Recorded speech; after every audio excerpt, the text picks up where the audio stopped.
Hello બચ્ચો, કાવ્ય ક્લાસીસમાં તમારું સ્વાગત છે। આપણે કાલ ચિત્ર વાર્તામાં શિયાળ વિશેની વાર્તા વિશે જાણ્યું હતું અને આખી વાર્તા વાંચી અને તેના વિશે આપણે સમજ્યું હતું। આજે એનો સ્વાધ્યાય વિશે આપણે જાણીશું। સ્વાધ્યાયમાં પ્રશ્ન નંબર 1, પ્રશ્ન નંબર 2, પ્રશ્ન નંબર 3, પ્રશ્ન નંબર 4 અને પ્રશ્ન નંબર 5 એમ 5 પ્રશ્ન આપેલા છે, જેના વિશે આપણે હવે જાણીશું। પ્રશ્ન નંબર 1માં આપેલું છે કે નીચેનામાંથી સાચા વિકલ્પ સામે પીળો રંગ ભરો। તમે પીળો રંગ બી ભરી શકો છો, નહીં તો તમે ખરાની નિશાની બી સાચાની નિશાની પણ તમે કરી શકો છો। તો આપણે જોઈશું। પ્રશ્ન નંબર 1નો પહેલો છે, જંગલમાં કોણ રહેતું હતું? સિંહ, વાઘ, શિયાળ, વરુ। તો આપણે જે આ વાર્તા વાંચી અને આપણે સમજી તો એમાં શિયાળ વિશે કહેવામાં આવ્યું હતું, જંગલમાં એક શિયાળ રહેતું હતું। તો આનો સાચો આન્સર થશે શિયાળ, સાચો જવાબ થશે શિયાળ। બીજો છે, ખોરાકની શોધમાં શિયાળ ક્યાં આવી ચડ્યું? ગામમાં, શહેરમાં, જંગલમાં, શાળામાં।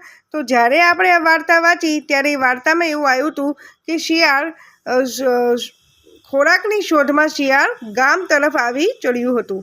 તો ગામમાં એટલે સાચો એનો જવાબ થશે ગામમાં, એટલે એની સામે આપણે સાચાની નિશાની કરીશું। ખેતરમાં શું હતું? દ્રાક્ષ, તરબૂચ, કેળા, ચીકુ। તો આપણે જ્યારે આ વાર્તા વાંચી ત્યારે એમાં ખેતરમાં દ્રાક્ષના ઝુમખા હતા, એને બારેમાં આપણે વાંચ્યું હતું, એટલે આમાં આવશે સાચો જવાબ દ્રાક્ષ। હવે આપણે અહીંયા પ્રશ્ન નંબર 2, નીચેના સવાલના એક વાક્યમાં જવાબ આપો। એમાં આપણે પેલું જોઈશું કે દ્રાક્ષ ખાવા શિયાળે શું શું કર્યું? તો આપણે એ વાર્તા વાંચી હતી એમાં આપણે સમજ્યા હતા કે દ્રાક્ષ ખાવા શિયાળે ઘણા કૂદકા માર્યા હતા, કારણ કે આમાં એક જ વાક્યમાં જવાબ આપવાનો છે। એટલે દ્રાક્ષ ખાવા માટે શિયાળે શું શું કર્યું હતું? તો દ્રાક્ષ ખાવા શિયાળે ઘણા કૂદકા માર્યા। પ્રશ્ન નંબર બીજો છે, છેવટે શિયાળને શું થયું? છેવટે શિયાળને શું થયું? છેવટે શિયાળે કૂદકા મારીને તેના પગ અને ઊંચું જોઈને તેની ગરદન દુખવા લાગ્યા।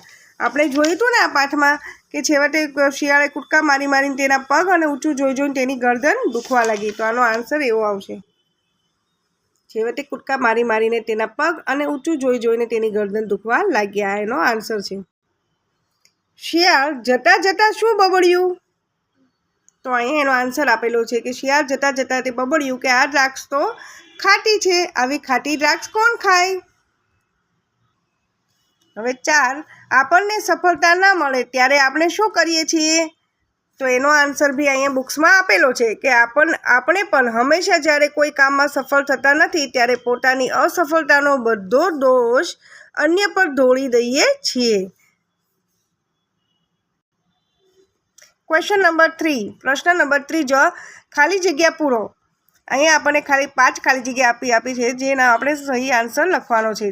પહેલી છે, જંગલમાં એક ખાલી જગ્યા રહેતું હતું, જંગલમાં એક શિયાળ રહેતું હતું। બીજી છે, શિયાળ ખાલી જગ્યાની શોધમાં ગામ તરફ નીકળી ગયું। શિયાળ કોની શોધમાં નીકળી ગયેલું હતું? ખોરાકની, એને બહુ ભૂખ લાગી હતી એટલે શિયાળ ખોરાકની શોધમાં ગામ તરફ નીકળી ગયું। ત્રીજું છે, શિયાળે ખેતરમાં ખાલી જગ્યા જોઈ, શિયાળે ખેતરમાં દ્રાક્ષના ઝુમખા જોયા। ચોથું છે, કૂદકા મારી શિયાળના તો ખાલી જગ્યા અને ખાલી જગ્યા દુખવા લાગ્યા। અહીંયા આપણે 2 ખાલી જગ્યા આપી છે, તો કૂદકા મારી શિયાળને શું થયું હતું? પગ અને ગરદન દુખવા લાગ્યા હતા। તો પહેલીમાં આવશે પગ અને બીજીમાં આવશે ગરદન। આ ખાલી જગ્યા તો ખાટી છે, આ દ્રાક્ષ તો ખાટી છે। છેલ્લે એને જ્યારે દ્રાક્ષ એના હાથમાં ન લાગી એટલે શું બબડતા ચાલ્યું ગયું કે આ દ્રાક્ષ તો ખાટી છે। ચલો હવે આપણે જોઈશું ક્વેશ્ચન નંબર 4, પ્રશ્ન ચોથો, નીચેના વિધાનો સાચા બને તે રીતે ફરીથી લખો। હવે અહીંયા જે વિધાન આપ્યા છે એ આપણને ગલત આપ્યા। જો કાગડો ભૂખ્યો હતો, આપણે જે આ ચિત્ર વાર્તા જોઈ એમાં કાગડો નહોતો, એમાં કોણ આવ્યું હતું? શિયાળ આવ્યું હતું। તો આપણે આ જે છે એને સહી ક્રમ આપણે સાચી રીતના આપણે એનું વાક્ય બનાવીને લખવાનું છે। અહીં કાગડાની જગ્યાએ આપણે લખીશું શિયાળ ભૂખ્યો હતો। હવે બીજું છે, ખેતરમાં તરબૂચના વેલા હતા। તો આપણે આ વાર્તામાં જોયું કે ખેતરમાં તરબૂચના વેલા નહોતા, ખેતરમાં દ્રાક્ષના વેલા હતા। તો અહીંયા તમારે રાઈટ કરીને લખવાનું, અહીં તમારે લખવાનું છે વાક્ય સાચું કે ખેતરમાં દ્રાક્ષના વેલા હતા। ચલો હવે આપણે પ્રશ્ન નંબર 5 પહોંચી ગયા। કોઈ એક ચિત્ર વાર્તા અહીં ચોંટાડો અને લખો। જેમ કે આપણે આ વાલી જે વાર્તા આપણે શિયાળની જોઈ, જેમાં ચિત્ર સહિત આપણે વાર્તા સમજાવી છે, તો એવી જ રીતના તમે અહીં કોઈ ચિત્ર ડ્રો કરીને બી વાર્તા સમજાવી શકો છો, યા તો કોઈ ચિત્રને ચિટકારીને બી તમે એના વિશે વાર્તા લખી શકો છો। તો એ તમને હોમવર્કમાં છે। બાય।